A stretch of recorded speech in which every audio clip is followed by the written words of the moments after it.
오늘은 기다리시는 하나님이라는 제목으로 창세기 3장 22절에서 24절까지의 말씀을 함께 생각해 보겠습니다. 1971년 스탠포드 대학에서 한 실험이 있었습니다. 심리학과 필립 짐바르도 교수가 주도한 감옥 실험으로 실험을 위해서 신문 광고로 일당 $15를 주기로 하고 신체와 정신이 건강한 24명을 무작위로 선발해서 절반은 교도관으로 절반은 죄수로 역할극을 하도록 했습니다. 심리학과 건물 지하를 감옥으로 개조해서 실제 교도소처럼 꾸몄고, 그 실험의 시작은 가짜 교도관들이 가짜 죄수들의 집에서 죄수들을 체포해서 지하 감옥에 가두는 것이었습니다. 수갑도 채우고 경찰차로 이송을 했습니다. 가짜 교도소에 도착해서 지문도 채취하고 몸 소독도 했고 수의도 입혔습니다. 교도관들은 제복과 곤봉, 호루라기, 선글라스를 착용했습니다. 단 물리적 폭력은 금지되었습니다. 모든 것이 실험을 위해서 모의한 가짜였습니다. 실험은 원래 2주 예정이었는데 6일 만에 중단되었습니다. 왜냐하면 교도관들이 점차 권위적이고 폭력적으로 변해서 죄수들에게 가혹 행위를 하기 시작했고, 죄수들은 극심한 스트레스와 무력감으로 신경쇠약에 맞았기 때문입니다. 교도관들이 죄수들을 아침 일찍 기상시켰고 강제 운동을 시켰습니다. 이름을 부르지 않고 번호로 부르며 모욕적 언사를 서슴지 않았습니다. 화장실 사용을 제한하거나 음식 배급을 중단하는 등 굴욕적인 벌칙을 일삼았습니다. 이 실험의 목적은 권위와 환경이 인간의 행동에 미치는 영향에 관한 것이었습니다. 여러분, 이것은 실험이고 가짜였습니다. 그런데 인간의 행동이 상황과 권력에 의해서 얼마나 쉽게 변할 수 있는지를 잘 보여주었습니다. 무엇보다도 인간 본성의 문제를 아주 극명하게 드러내는 그러한 실험이었습니다. 하나님께서 사람을 하나님의 형상을 따라 지으셨습니다. 그러니 당연히 그 안에 신성이 담겼습니다. 사랑, 선과 의, 거룩, 이성, 지혜, 창조성, 인격성, 존엄성 등 하나님과 우리 인간이 함께 공유하는 공유적 속성이 담긴 것입니다.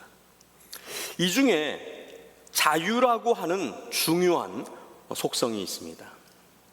하나님은 시간과 공간에, 또한 원리와 법칙에 자유하십니다. 왜냐하면 이러한 것들을 창조하셨기 때문입니다. 이것들의 지배를 받는 것이 아니라 이것들을 다스리십니다. 이 자유를 사람에게 주셨습니다. 하지만 사람에게는 경계를 두셨습니다. 인간의 자유에는 경계가 있습니다. 그 경계가 바로 하나님입니다. 인간의 자유는 하나님 안에서 제한받습니다. 하나님이 허락하시는 범위 안에서 자유를 누릴 수 있는 것입니다.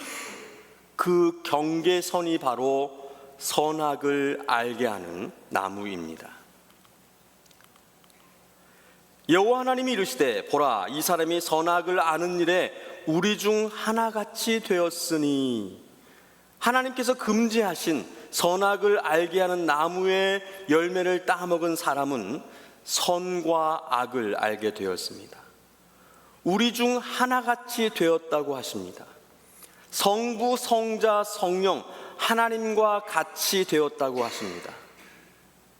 정말 뱀이 말한 것처럼 눈이 밝아져 하나님과 같이 되어 선악을 알게 되었을까요?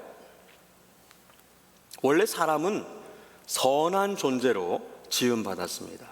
악을 알지 못했습니다. 아니, 악을 알 필요가 없었습니다. 선과 악을 안다는 것은 무엇을 의미하는 것일까요? 바로 판단자가 된다는 뜻입니다. 심판자가 된다는 뜻입니다. 첫사람 아담과 그의 아내 하와는 한 몸입니다. 아담과 하와 모두 첫사람입니다. 첫사람은 인간의 대표입니다. 인류의 대표입니다. 그래서 오늘 본문에서 아담과 하와 두 사람이라고 하지 않고 또한 사람들이라고 하지 않고 이 사람, 그 사람 단수로 기록되었습니다. 바로 인간, 인류 전체를 말씀하는 것입니다. 첫사람 아담과 하와는 하나님 안에서 자유하는 선한 존재로 지음받았습니다. 하나님 안에서 지극히 큰 은혜와 사랑을 받으며 죽지 않고 영원토록 그 복을 누리며 살도록 창조되었습니다.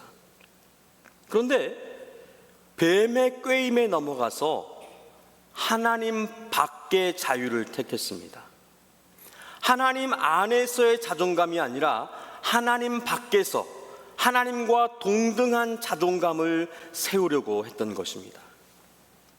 하나님과 같은 판단자, 심판자가 되려고 했습니다. 그래서 선악과를 따먹었습니다. 이것이 죄입니다.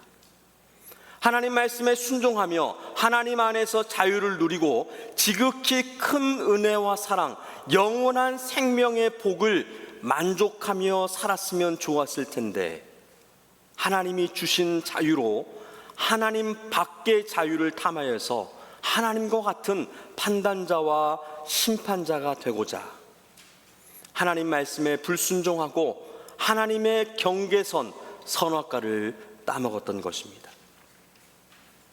창조의 본성이 타락의 본성으로 변질되어 지배하고 다스리려는 현상으로 나타났습니다. 부부 사이에서부터 시작해서 모든 인간 관계에서 서로를 지배하고 다스리려고 합니다. 판단자와 심판자가 되려고 합니다. 이것을 적나라하게 잘 보여주는 것이 바로 스탠포드 감옥 실험인 것입니다. 가짜로 연기한 모의 실험이었지만 인간은 교도관으로 죄수들을 판단하고 심판하려고 합니다. 권위와 권력이 주어지면 다스리고 지배하려고 합니다. 그래서 권위와 권력을 손에 쥐기 위해서 열심입니다. 이것을 견고히 쌓기 위해서 돈을 벌고 이름을 알리고 인맥을 넓힙니다. 하나님 밖의 자유, 제한이 없는 방종으로 하나님과 같은 신이 되어 세상을 지배하고 다스리는 판단자와 심판자가 되려고 한다는 것입니다. 여러분, 우리는 하나님 안에서 자유를 누려야 합니다. 하나님을 벗어난 자유는 방종입니다. 사망입니다. 영원한 죽음입니다. 하나님 말씀 안에서 순종하며 하나님의 약속의 복을 사모하며 살아야 하는 것입니다. 시편 1편 1절로 3절 말씀입니다. 한번 다 함께 읽어보겠습니다. 복 있는 사람은 악인의 꾀를 따르지 아니하며 죄인들의 길에 서지 아니하며 오만한 자들의 자리에 앉지 아니하고 오직 여호와의 율법을 즐거워하여 그의 율법을 주야로 묵상하는도다. 그는 시냇가에 심은 나무가 철을 따라 열매를 맺으며 그 잎사귀가 마르지 아니함 같으니 그가 하는 모든 일이 다 형통하리로다. 아멘. 또한 판단과 심판의 주권을 하나님께 맡겨야 합니다. 야고보서 4장 11절로 12절 말씀입니다. 이 말씀 다 함께 읽어보겠습니다. 형제들아, 서로 비방하지 말라. 형제를 비방하는 자나 형제를 판단하는 자는 곧 율법을 비방하고 율법을 판단하는 것이라. 내가 만일 율법을 판단하면 율법의 준행자가 아니요 재판관이로다. 입법자와 재판관은 오직 한 분이시니 능히 구원하기도 하시며 멸하기도 하시느니라. 너는 누구이기에 이웃을 판단하느냐. 아멘. 우리는 창조주 하나님 안에서 참 자유를 누려야 합니다. 창조주 하나님 안에 있는 참 복을 누려야 합니다. 창조주 하나님 안에 참 구원이 있는 것입니다. 그가 그의 손을 들어 생명나무 열매도 따먹고 영생할까 하노라 하시고, 판단자와 심판자가 되고 싶었던 아담과 하와, 사람이 하나님의 판단과 심판을 받아 벌을 받았습니다. 그중 최고의 벌이 죽음입니다. 반드시 죽으리라는 하나님의 그 언약은 즉시 사망되어지는 그 즉각적인 사망이 유예되었지만, 흙이니 흙으로 돌아갈 것이라고 하는 육체의 죽음과 둘째 사망이라는 영원한 죽음이 선고되었습니다. 사망의 운명에 놓인 이 사람이 동산 중앙의 생명나무 열매도 따먹고 영생할까 해서 23절에 여호와 하나님이 에덴 동산에서 그를 내보내어 그의 근원이 된 땅을 갈게 하시니라. 에덴 동산에서 내쫓으셨습니다. 불순종하여 죄를 범한 아담과 하와, 그들이 미우셨을까요? 꼴보기가 싫어서 에덴 동산에서 내쫓았을까요? 영생하는 복을 주시기 싫으셨을까요? 아닙니다. 여기에도 하나님의 사랑이 담겨 있습니다. 에덴 동산에서 내쫓으시는 하나님의 사랑이 있다는 말입니다. 진노 중에도 긍휼을 잊지 아니하시는 하나님을 말씀합니다. 아담과 하와는 죄값으로 하나님의 징계를 받았습니다. 고통과 수고와 사망의 벌을 받았습니다. 여러분, 고통과 수고가 끝나지 않고 영원히 계속된다면 이것이야말로 지옥일 것입니다. 어쩌면 죽음이 고통과 수고의 끝이기에 벌이 아니라 상일 수도 있습니다. 로마서 1장에 마음에 하나님 두기를 싫어하는 사람들을 하나님께서 그 상실한 마음대로 내버려 두셔서 합당하지 못한 일을 하게 하셨다고 말씀합니다. 그 일들이 곧 모든 불의, 수악, 탐욕, 악의가 가득한 자요, 시기, 살인, 분쟁, 사기, 악독이 가득한 자요, 수군수군하는 자요, 비방하는 자요, 하나님께서 미워하시는 자요, 능욕하는 자요, 교만한 자요, 자랑하는 자요, 악을 도모하는 자요, 부모를 거역하는 자요, 우매한 자요, 배약하는 자요, 무정한 자요, 무자비한 자라. 그들이 이 같은 일을 행하는 자는 사형에 해당한다고 하나님께서 정하심을 알고도 자기들만 행할 뿐 아니라 또한 그런 일을 행하는 자들을 옳다 하느니라. 여러분, 이러한 세상을 영원토록 산다고 한번 상상해 보시기 바랍니다. 정말 끔찍합니다. 온갖 흉악범들이 활개치는 세상을 영원토록 산다고 한번 상상해 보시기 바랍니다. 당장 세상을 떠나고 싶을 것입니다. 고통스러운 인생을 죽지 못해 산다고들 말합니다. 죽지 못해 사는 인생을 영원토록 산다면 그것만큼 고통스러운 삶은 없을 것입니다. 아마도 당장 죽음을 선택할 것입니다. 어떤 사람이 꿈에 천국과 지옥을 다녀왔습니다. 천국에 갔더니 상다리가 휠 정도로 근사하고 푸짐한 만찬이 차려져 있었습니다. 모두들 살이 포동포동, 얼굴에 윤기가 자르르 흘렀습니다.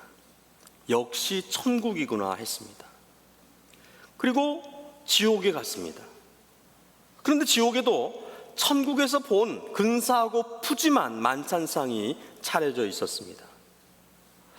아니, 지옥이 이런 곳이라면 굳이 천국에 갈 필요가 있는가? 라고 생각했습니다. 하지만 지옥에 있는 사람들은 피골이 상접해 있었습니다. 아니, 천국과 같은 상이 차려져 있는데 왜 천국의 사람들과는 다르지? 이상하게 생각했습니다. 그런데 그 이유는 젓가락에 있었습니다. 천국과 지옥 모두 사람 팔보다 더 긴 젓가락이 놓여 있었습니다.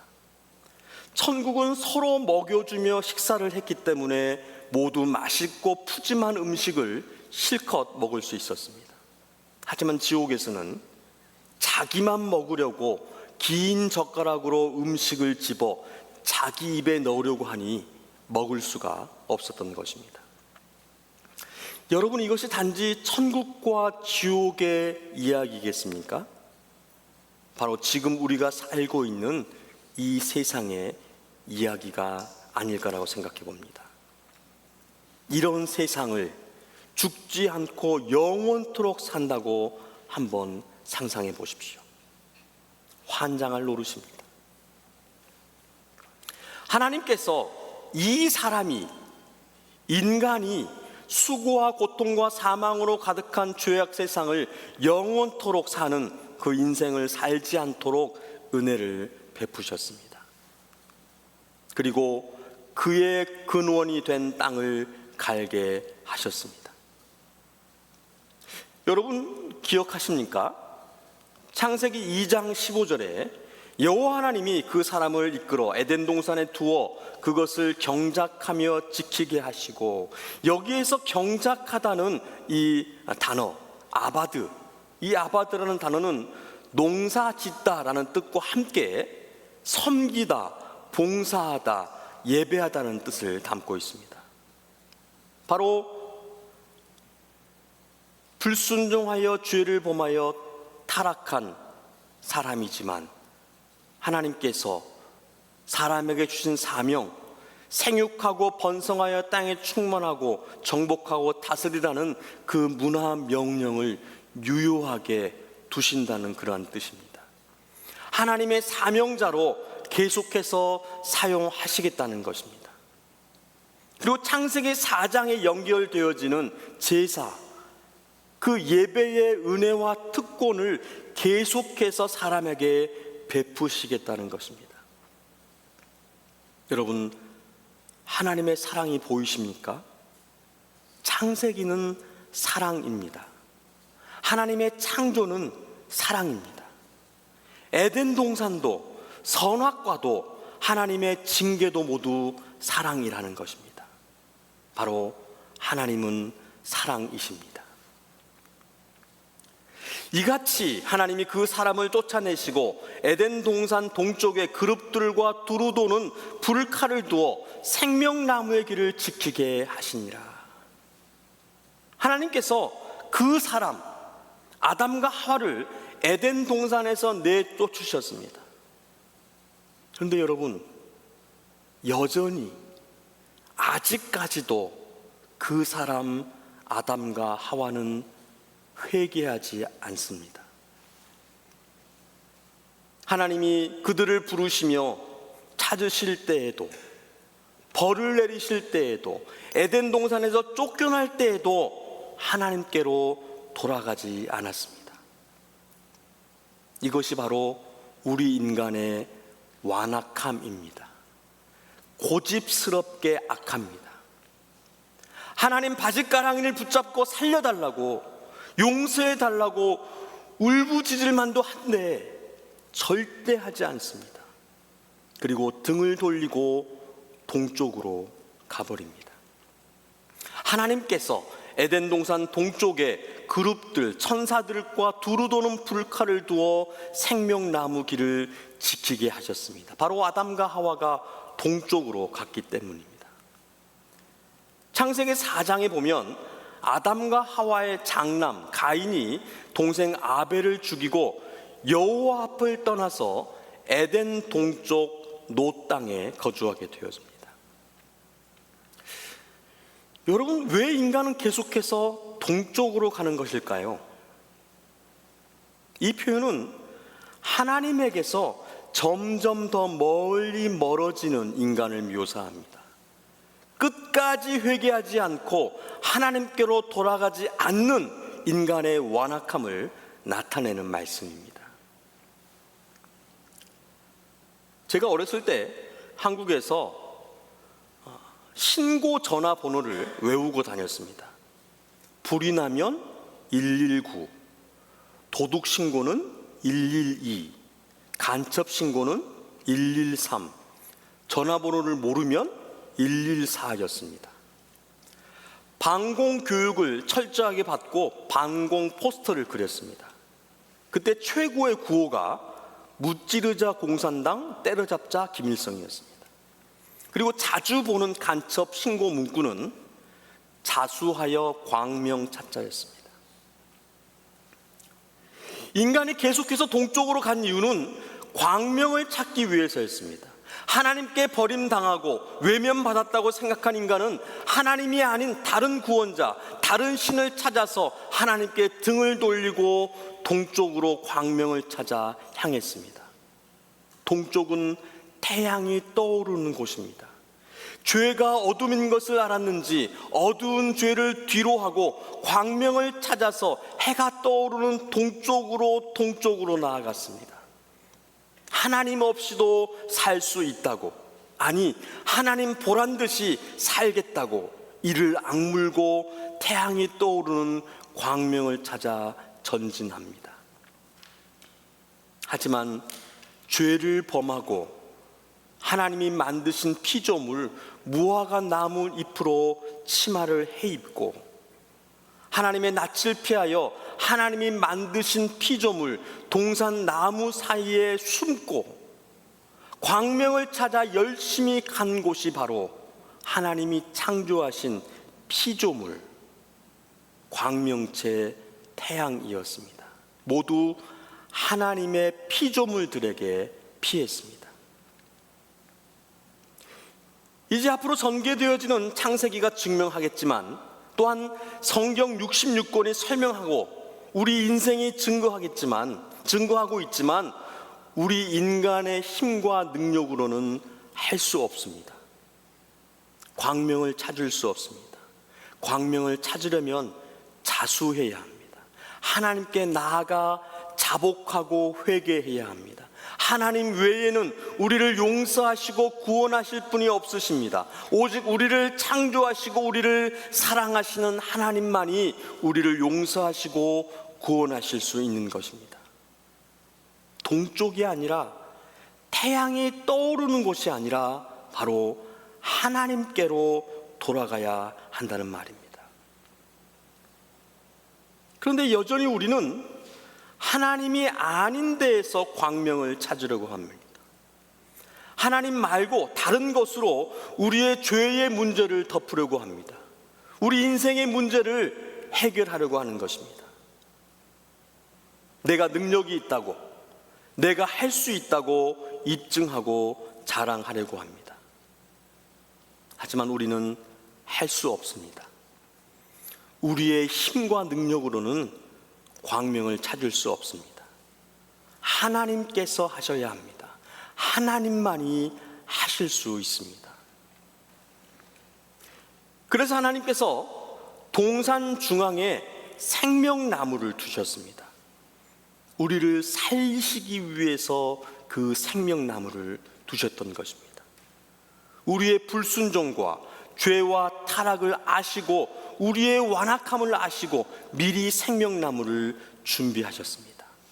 바로 생명나무 예수 그리스도이십니다. 요한복음 14장 6절에 예수께서 이르시되 내가 곧 길이요 진리요 생명이니 나로 말미암지 않고는 하나님께 올 자가 없느니라. 아멘. 여러분, 오늘 본문 말씀이 제 생각과 마음 속에는 한 장의 그림으로 그려집니다. 아담과 하와는 하나님을 등지고 에덴 동산을 떠나 동쪽으로 떠납니다. 하나님은 그들을 바라보고 계시고 그 사이에 생명나무가 서 있습니다. 그 생명나무를 그룹들과 두루 도는 불칼이 지키고 있습니다. 이 모습이 누가복음 15장의 탕자의 비유로 보이는 것은 저만 그럴까요? 아버지의 재산 중 자신의 몫을 달라고 하여서 먼 나라로 떠난 둘째 아들 탕자. 그 탕자가 돌아올 때까지 아버지는 매일 탕자가 떠난 그 길을 바라보며 아들을 기다렸을 것입니다. 아담과 하와를 떠나보내시는 하나님은 에덴의 동쪽을 물끄러미 바라보시면서 언젠가 돌아올 것을 기대하며 기다리셨을 것입니다. 돌아온 탕자를 위해서 제일 좋은 옷과 가락지, 신을 준비하고 살찐 송아지를 잡았던 아버지처럼 하나님은 생명나무를 준비하시고 기다리셨습니다. 여러분, 저만 이렇게 보입니까? 한 아들이 사춘기 시절 아버지와 크게 다투고 집을 떠났습니다. 아버지는 그때까지 일찍 어머니를 잃은 이 외아들을 위해서 금지 오겹으로 키웠습니다. 아버지는 떠난 아들이 이제나 저제나 오기를 애타게 기다리고 있었습니다. 하지만 아들은 돌아오지 않았고 시간은 하염없이 흘렀습니다. 아들은 방황과 실패 끝에 아버지가 그리웠고 염치불구하고 아버지가 계신 고향집으로 가기로 결심합니다. 하지만 아버지를 버리고 떠난 그 오랜 시간, 그 시간이 지난 터라 자신을 받아주실지 두려웠습니다. 그래서 먼저 아버지에게 편지를 썼습니다. 아버지, 제가 이번 주에 기차를 타고 고향으로 갑니다. 만약 저를 받아주실 마음이 있으시면 마을 어귀 큰 나무에 노란 손수건을 매달아 주세요. 손수건이 없으면 저는 그냥 지나가겠습니다. 기차가 고향 마을에 다다랐을 때에 차마 밖을 내다볼 용기가 없었습니다. 그때 옆에 있던 아주머니가 외쳤습니다. 오메오메, 먼 나무에 노란 손수건이 허벌나게 걸려있다냐? 혹시 아들이 못 보고 지나칠까봐 아버지는 나무 가지가지마다 노란 손수건을 흐드러지게 매달았습니다. 여러분, 하나님이 생명나무 주변에 왜 그룹들과 두루 도는 불칼을 두셨을까요? 혹시 아담과 하와가 생명나무 열매를 따먹고 영생할까 봐서입니다. 수고와 고통, 사망으로 벌받은 인생, 눈물과 한숨으로 점철된 고단한 인생길을 영원토록 살까 봐서 그 길을 막으셨습니다. 그런데 오늘 본문 24절 말씀이 저에게는 이렇게 말씀하는 것 같습니다. 내가 사망의 음침한 골짜기를 헤매다가 험난한 인생길에서 넘어지고 쓰러져 살 길을 찾지 못하고 영원한 사망에 이를까 봐서 천사들과 불칼로 표시해 두었다. 내가 너를 용서하고 구원하겠다는 사인이다. 여러분, 우리 하나님은 우리를 벌하시고 죽이시려고 창조하지 않으셨습니다. 우리를 사랑하시고 살리시려고 창조하셨습니다. 살 곳을 미리 준비하셨고 살 길을 예비하셨습니다. 하나님을 떠나는 우리를 언젠가 돌아올 것이라고 기대하며 기다리고 계십니다. 혹시 못 보고 지나칠까 하여서 어느 누구나 다 볼 수 있도록 표시해 두셨습니다. 로마서 1장 20절 말씀에 창세로부터 그의 보이지 아니하는 것들 곧 그의 영원하신 능력과 신성이 그가 만드신 만물에 분명히 보여 알려졌나니 그러므로 그들이 핑계하지 못할지니라. 요한계시록 2장 7절 말씀에 귀 있는 자는 성령이 교회들에게 하시는 말씀을 들을지어다. 이기는 그에게는 내가 하나님의 낙원에 있는 생명나무 열매를 주어 먹게 하리라. 성령이 교회들에게 하시는 말씀을 들을지어다. 이기는 그에게는 하나님의 낙원에 있는 생명나무 열매를 주어 먹게 하리라. 아멘. 여러분, 하나님은 우리가 떠난 그 자리에서 우리를 기다리고 계십니다. 변함없는 사랑으로 우리를 바라보고 계십니다. 우리가 돌아오기를 애타게 고대하고 계십니다. 우리 함께 여호와 하나님께로 돌아가십시다. 하나님 안에서 참 자유를, 참 구원을, 참 사랑을 누리시기를 축복합니다. 생명나무 예수 그리스도의 구원의 열매를 먹는 믿음으로 승리하시는 우리 모두가 되시기를 주님의 이름으로 축원드립니다.